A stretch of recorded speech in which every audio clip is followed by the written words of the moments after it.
Hello everyone, मैं doctor Tabrez Anees Delhi सल्तनत के राजत्व सिद्धांत के द्वितीय भाग में मैं आपका स्वागत करता हूं। आज के वीडियो में हम जानेंगे बलबन के राजत्व सिद्धांत और अलाउद्दीन खिलजी के राजत्व सिद्धांत। तो सबसे पहले हम ये जानेंगे कि बलबन के राजत्व सिद्धांत और अलाउद्दीन के राजत्व सिद्धांत को आखिर पढ़ते क्यों हैं। बाकी भी बहुत सारे शासक हुए, लेकिन इनका ही राजत्व सिद्धांत क्यों महत्वपूर्ण है। इसका मतलब है कि इसका उन्होंने कुछ सिद्धांत दिया होगा। तो सबसे पहले हम बलबन की बात करते हैं। बलबन जिसने 1266 से 1286 के मध्य जो है शासन किया, वो उसका काल जो है, जैसे इतिहासकार हबीबुल्लाह कहते हैं, सद्रढ़ी काल का काल है, यानी कंसोलिडेशन। मतलब बलबन कोई नवीन विजय की तरफ नहीं जाता है। पहले उसने 20 साल नसरुद्दीन महमूद के अंदर नायब ममलिकात के रूप में शासन किया, फिर उसके बाद 20 साल स्वयं शासक किया, लेकिन उसने कोई नवीन विजय ना के बराबर करी। उसका सारा फोकस जो था कि राज को किस तरीके से मजबूत किया जाए, कंसोलिडेट किया जाए, उसके ऊपर था। तो बलबन ने जब शासक बना 1266 में, तो उसने एक राजत्व सिद्धांत दिया जिसको कहते हैं राजा का दैवीय सिद्धांत, राजत्व का दैवीय सिद्धांत, डिवाइन थ्योरी ऑफ किंगशिप। तो डिवाइन थ्योरी ऑफ किंगशिप अगर उसने दी तो क्यों दी, क्या जरूरत थी, उसका बैकग्राउंड हम जानेंगे कि सबसे पहले कि उसको ऐसी आवश्यकता क्यों महसूस हुई कि उसने एक दैवीय सिद्धांत राज का दिया। हम बात करते हैं अलाउद्दीन इल्तुतमिश के टाइम की। इल्तुतमिश जो आप जानते हैं कि एक महान शासक था, जिसकी 1235 के मध्य जो है मृत्यु हो गई, और दिल्ली सल्तनत का वास्तविक सुल्तान भी उसको कहा जाता है। दिल्ली सल्तनत की के जो नियमावली है, जो सिक्के हैं और जो राजस्व व्यवस्था है, वो सब पे उसका काफी महत्वपूर्ण योगदान है। ताकि और उसने इतने 1211 से 1235 के शासन काल में उसने उस राज सल्तनत काल की जड़ें जो है काफी मजबूत कर दी। तो इल्तुतमिश का जो महत्वपूर्ण काम है, उस कई महत्वपूर्ण कामों में एक महत्वपूर्ण काम है कि उसने तुर्कान चहलगानी का गठन किया। तुर्कान चहलगानी यानी जिसको कुछ लोग अमीर चालीसा भी कहते हैं, 40 अमीर गुट का समूह। अमीर कहते हैं राज के बड़े पदाधिकारी को।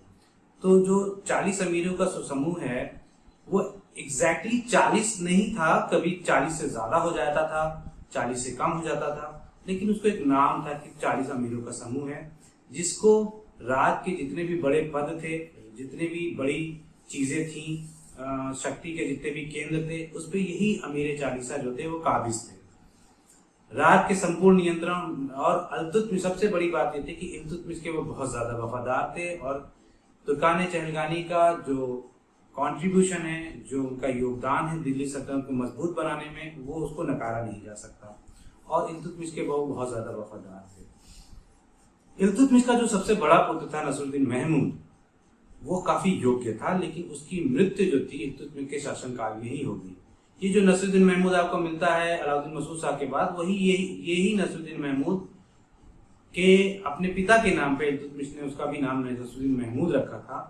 तो नसरुद्दीन महमूद जो है, पहले ये माना जाता था कि नसरुद्दीन महमूद जो है, जो शासक बना अलाउद्दीन मसूद शाह के, वो इल्तुतमिश का पुत्र है, लेकिन वो पुत्र नहीं, उसके पुत्र की मृत्यु जो है बहुत पहले ही हो चुकी थी।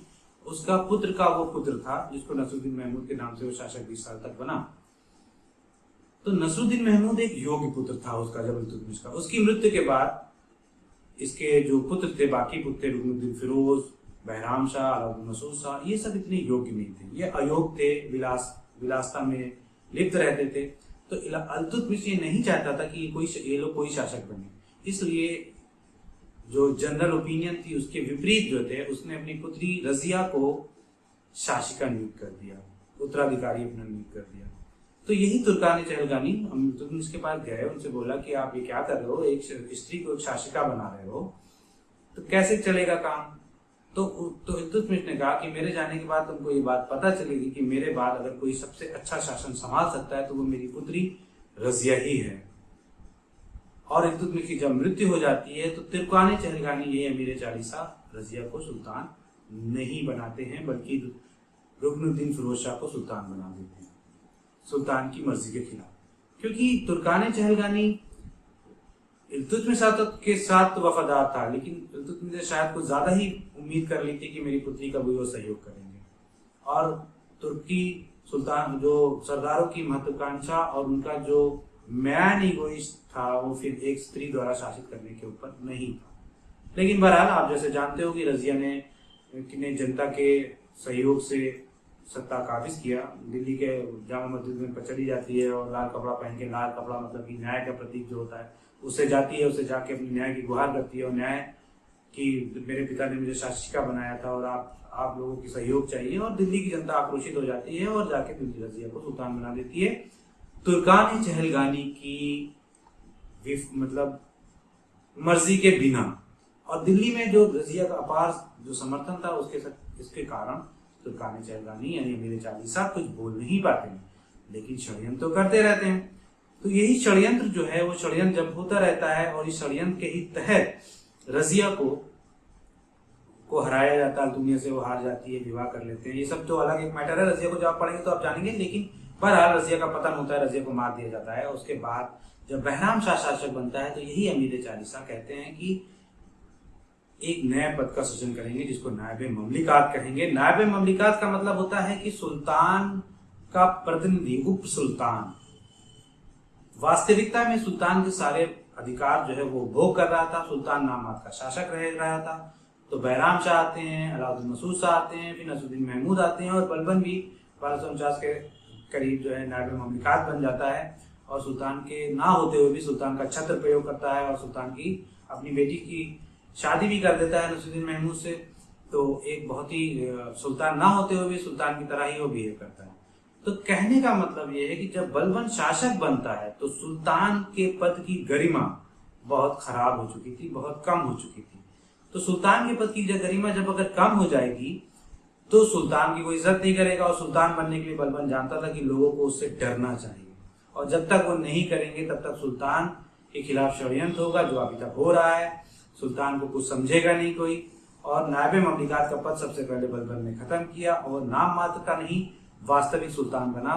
और जब उसके पास बना तो उसको मालूम था कि जिस तरीके से हमेशा होता है धर्म का सहारा लिया जाता है, तो बलबन ने भी एक धर्म का सहारा लेकर दैवीय सिद्धांत, डिवाइन थ्योरी ऑफ किंगशिप शुरू करी, उसको स्टार्ट की। और उसने बोला कि सुल्तान का पद जो है ईश्वर द्वारा प्रदत्त होता है, उसकी बराबरी कोई भी साधारण मनुष्य नहीं कर सकता है।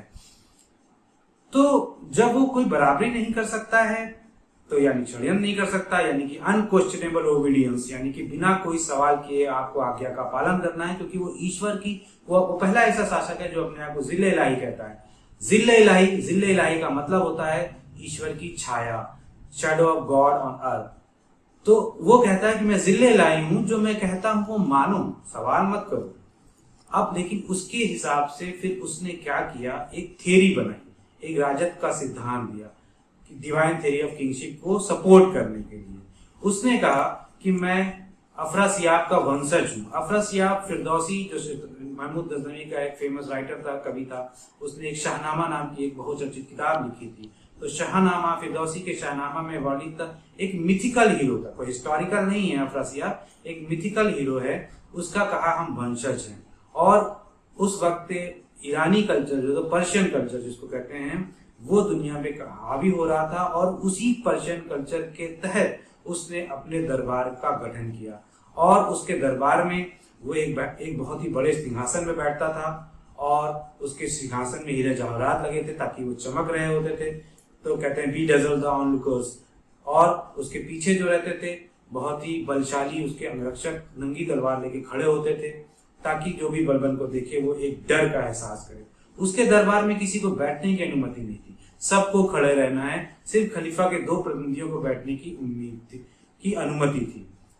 खलीफा जैसे बलबन ने क्या किया, 1258 में हलाकू खान ने खलीफा का पद को मार दिया था और खलीफा का जो वास्तविक शक्ति थी वो खत्म हो चुकी थी। लेकिन उसके बावजूद भी बलबन अपने सिक्कों पर खलीफा का नाम अंकित कराता रहा। क्यों? क्योंकि वो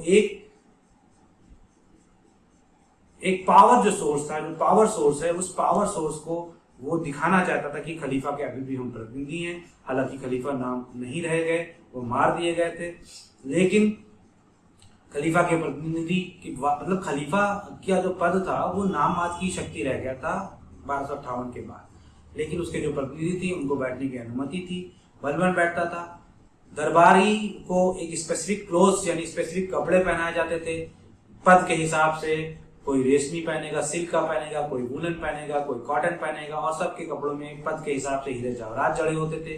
किसी को बोलने की अनुमति नहीं थी, किसी को बोलने की अनुमति बिना बलबन के इजाजत के नहीं थी। बोलेगा वही अमीर हाजिब जो थे दरबारी शिष्टाचार का प्रधान, वो कौन कहाँ पे खड़ा होगा, कब कौन बोलेगा, वो सबको गवर्न करता था। बलबन किसी भी छोटे पदाधिकारी से कभी बात नहीं करता था, कभी भी बड़े पदाधिकारी से सिर्फ वो बात करता था और बहुत कम बोलता था।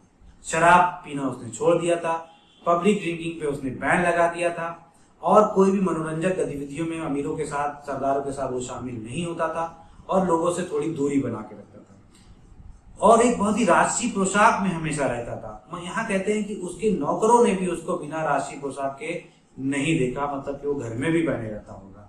ये सब चीजें जो हैं वो क्यों करता था? क्योंकि वो अनक्वेश्चनेबल ओबीडियंस चाहता था। वो कहता था कि मैं ईश्वर अल्लाह का प्रतिनिधि हूँ, तुम लोगों से अलग हूँ, तुम लोग मुझसे मेरे भी किसी भी अथॉरिटी, मेरे भी कोई भी चीजों पे क्वेश्चन नहीं कर सकते, क्योंकि ये अल्लाह की आज्ञा का उल्लंघन होगा। जैसे लोग नॉर्मली शासक धर्म का शासक हर उस चीज का सहारा लेते हैं जिससे उसकी सत्ता मजबूत हो जाए, और धर्म से अच्छा क्या होगा कि धर्म का सहारा ले लो तो लोग सवाल ही करना बंद कर देंगे। तो इस तरीके से उसने किया और वो ये जानता था कि अमीर चालीसा जिसके बीच से वो आया है उसके दमन के बिना ये संभव नहीं होगा। तो उसने गुप्तचर व्यवस्था, जिसको बरीद कहते हैं, बरीदों का गठन किया और अगर कोई भी बरीद कोई भी सूचना देने से चूक जाता था तो उसको बहुत ही कड़ी सजा दी जाती थी। और कोई भी अमीर चालीसा को, कोई भी बड़ा से बड़ा गुलाम अगर कोई उसकी आज्ञा का उल्लंघन या कोई ऐसा कत्ल करता था जिसके कारण उसको सजा दी जा सकती थी, तो वो कठोर सजा देता था। और यही इसी कारण से वो जो बलबन जो था वो एक बहुत ही इंस्पायरिंग पर्सनालिटी जिसको कहते हैं, जैसे कि जिसको देख के डर लगे, उस तरीके का एक व्यक्तित्व उसको बनाने में कामयाब रहा। और उसकी जो राजत्व सिद्धांत था वो काफी कामयाब रहा, क्योंकि उसके आज्ञा का उल्लंघन नहीं होता था और उसने सुल्तान की गरिमा के जो खो चुकी थी इल्तुतमिश के वंशजों द्वारा, उसने दोबारा वो स्थापित किया। और आप ये जानिए कि वो इसी वजह से जब बलबन की मृत्यु हो जाती है और खिलजी क्रांति होती है, जलालुद्दीन खिलजी जब शासक बनता है तो जब उससे कहा जाता है कि राज्याभिषेक अपना करा लीजिए, तो वो ये कहता है कि बलबन का लाल महल में रहता था। बलबन तो कहता है बलबन के लाल महल में राज्याभिषेक में बलबन की बराबरी कैसे कर सकता हूँ मैं, वो तो बलबन की बराबरी में नहीं कर सकता। तो बलबन के लाल महल में वो राज्याभिषेक भी ना करा के किले में अपना राज्याभिषेक कराता है। तो ये बलबन की जो राजत्व सिद्धांत था वो काफी हद तक कामयाब था। हालांकि बलबन जो है वो एक नस्लवादी शासक था, वो गैर तुर्कों को कोई भी बड़ा पद नहीं देता था और हाई बॉर्न और लो बॉर्न के ऊपर में फर्क करता था। और उसके पीछे का कारण भी राजनीति क्या है, क्योंकि अगर आप जैसे जानते हैं कि नसरुद्दीन महमूद के टाइम जब वो बलबन नायब ममलिकात था, तो उस वक्त जो नायब ममलिकात के पद में जो भारतीय मुसलमानों का एक गुट बन गया था इमामुद्दीन रेहान, जिसका लीडर था। इमामुद्दीन रेहान ने षड्यंत्र करके उसको नायब ममलिकात के पद से मलिका जहां के कान भरने के बाद उसको हटवा दिया था। इस कारण से वो तुर्कों के अलावा किसी भी दूसरी प्रजाति के ऊपर भरोसा नहीं करता था।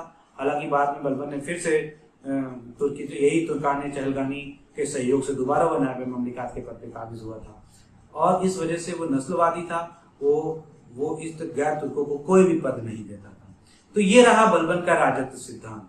इसके विपरीत अलाउद्दीन खिलजी की अगर हम बात करते हैं, अलाउद्दीन खिलजी जो सल्तनत काल का सबसे शक्तिशाली शासक था, जिसको हम सबसे शक्तिशाली शासक कह सकते हैं, उसका बलबन के राजत्व के सिद्धांत की भांति वो भी अपने आप को जिल्ले इलाही कहता है, यानी कि ईश्वर की छाया, यानी कि सवाल नहीं कर सकते आप उसके ऊपर।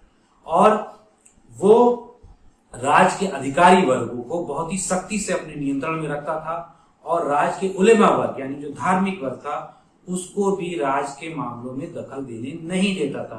हालांकि मदद माश यानी उनकी मदद की जाती है, वजीफे यानी स्कॉलरशिप वगैरह दी जाती है और जो भूमि जैसे ध्यान में दी जाती है, वैसे करके उनको एक अच्छे गुड ह्यूमर में तो उसने रखा, लेकिन राज्य के किसी भी महत्वपूर्ण फैसलों में या किसी भी चीजों में वो उन लोगों को, ना अमीरों को ना ही उलेमाओं को दखल देना चाहता था। अलाउद्दीन खिलजी की जो राजत्व का सिद्धांत थे वो उसको बोलते हैं पूर्ण अब्सोल्यूट मोनार्किज्म, यानी अब्सोल्यूट निरंकुशता, अब्सोल्यूट डिस्पोटिज्म भी जिसको कहते हैं। यानी कि संपूर्ण निरंकुशता, यानी कि उसको किसी भी अथॉरिटी को जवाब नहीं देना है, वो जो बोलेगा बस वो ही कानून है। अलाउद्दीन खिलजी एक शक्तिशाली शासक था और ये प्रथम दिल्ली सल्तनत का शासक था जिसने धर्म को शासन से अलग किया। यानी धर्म का मामला अलग और शासन का मामला अलग। इसके जो उदाहरण हैं, ज़ियाउद्दीन बर्नी की किताब तरीके फिरोजशाही में 2 उदाहरण इसके मिलते हैं। एक अलाउल मुल्क जो कि दिल्ली का कोतवाल उसका एक अभिन्न मित्र था, उसके साथ जो बातचीत होती है उससे हमको कुछ पता चलता है। और बयाना के एक प्रसिद्ध धर्माचार्य थे उस टाइम के, काजी मुगुसुद्दीन, जिसको मुफ्ती मुगुसुद्दीन भी कहते थे, उनके साथ जो बातचीत है उससे हमको कुछ पता चलता है। चलिए हम उनके बारे में जानते हैं कि वो क्या बात थी। अलाउल मुल्क जो दिल्ली का कोतवाल और अलाउद्दीन खिलजी का बहुत मित्र था, अलाउद्दीन एक बार उनको बुलाते हैं और उनसे कहते हैं कि मैं जो हूँ एक नया धर्म चालू करना चाहता हूँ, जिस तरह से मोहम्मद साहब ने किया था। मोहम्मद साहब के 4 प्रमुख खलीफा थे, अबू बकर, उस्मान और उमर और अली। उसी प्रकार से मेरे पास भी उलूग खान और नुसरत खान और अल खान एक्सेट्रा वगैरह हैं, उनकी मदद से मैं एक नवीन धर्म चालू करना चाहता हूँ। और दूसरी बात मुझे कहता है कि मैं विश्व विजय, सिकंदर की तरह विश्व विजयी बनना चाहता हूँ। जैसे कि आप जानते हैं कि अलाउद्दीन खिलजी के सिक्कों पर सिकंदर सानी अंकित मिलता है। सानी का मतलब होता है द्वितीय, यानी कि सिकंदर सानी का मतलब हो गया कि द्वितीय सिकंदर, सेकंड सिकंदर। तो वो अपने आप को सिकंदर सानी कहता है क्योंकि वो चाहता है कि विश्व विजयी करना चाहता था, प्लस वो एक नया धर्म चलाना चाहता था। तो अलाउल मुल्क ने उससे कहा कि देखो, धर्म चलाना पैगंबरों का काम होता है, शासकों का काम नहीं होता, इसलिए आप धर्म चलाने की बात तो मत ही करो।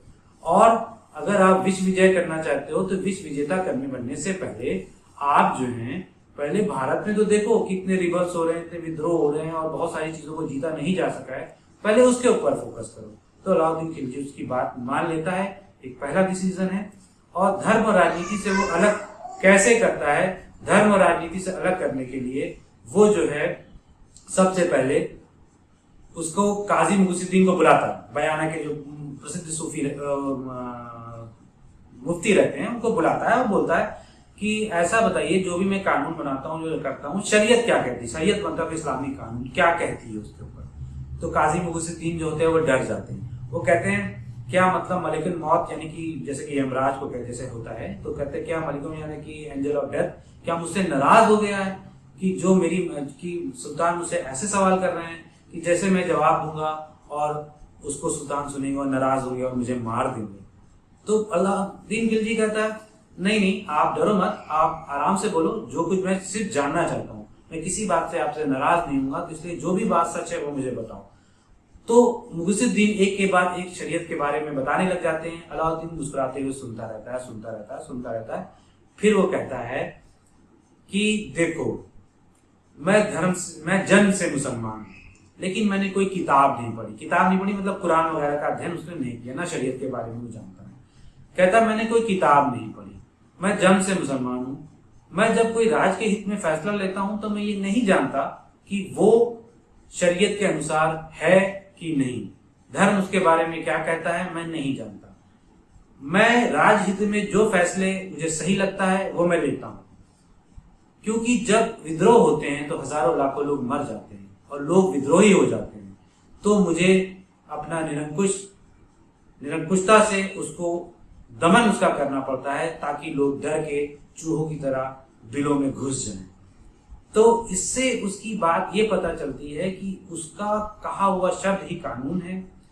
धार्मिक शरीयत के जो भी है, शरीयत को या जो उसकी कानून थे, वो उसका बोला हुआ ही वर्ड है। शरीयत को वो नजरअंदाज करता है और वो ये सोचता है कि राजहित में, यानी राजहित कह लें या उसकी सल्तनत या उसके शासन के हित कह लें, उसके हित में जो बेहतर है वो धर्म के हिसाब से नहीं सोचता।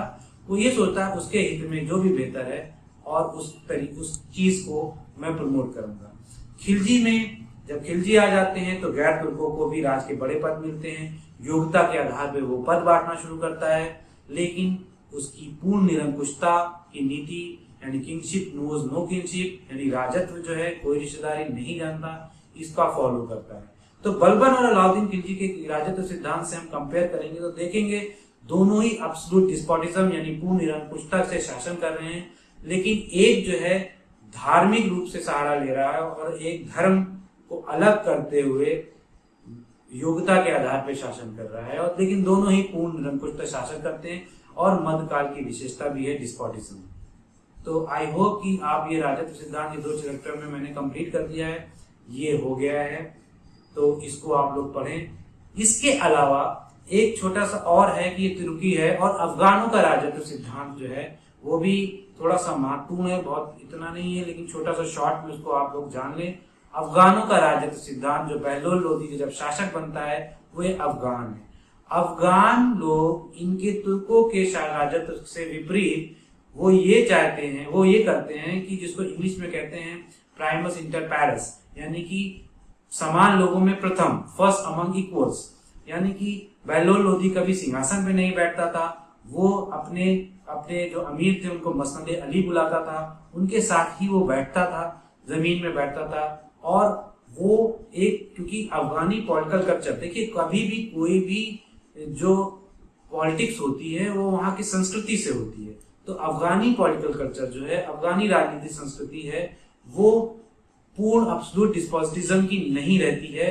वो इस प्रकार की रहती है कि उसमें बराबर का सब लोग जो हैं, राजा तो है, सुल्तान तो है, लेकिन वो सरदारों में प्रथम है, वो कोई निरंकुश नहीं है, आपस में बातचीत करके फैसला लेते हैं और जो मेजॉरिटी होती है उसके हिसाब से फैसला लेते हैं। तो बहलोल लोदी का जो राजत्व सिद्धांत है वो समानता पर आधारित है, लेकिन उसके पुत्र जो सिकंदर लोदी आते हैं तो उसने दोबारा फिर वो एब्सोल्यूट मोनार्किज्म यानी पूर्ण निरंकुशता का सिद्धांत अपनाया। और सिकंदर लोदी का एक बहुत फेमस स्टेटमेंट है कि अगर मैं किसी गुलाम को पालकी में बैठा दूं तो मेरे आदेश से सारे सरदार अपने कंधे में बैठा के उसको ले जाएंगे। वो इस बात को शो करता है कि सरदारों के ऊपर उसका पूर्ण नियंत्रण था। तो अफगानों का राजत्व सिद्धांत बहलोल लोदी में हम आप देखते हैं, पर सिकंदर लोदी में फिर वही तुर्कों का ही राजत्व सिद्धांत हम देखते हैं, पूर्ण निरंकुशता का। तो यही मेन बात आपको जाननी है, और अगर आपको कोई सवाल करना है तो आप जो है कमेंट बॉक्स में कर सकते हैं। Thank you.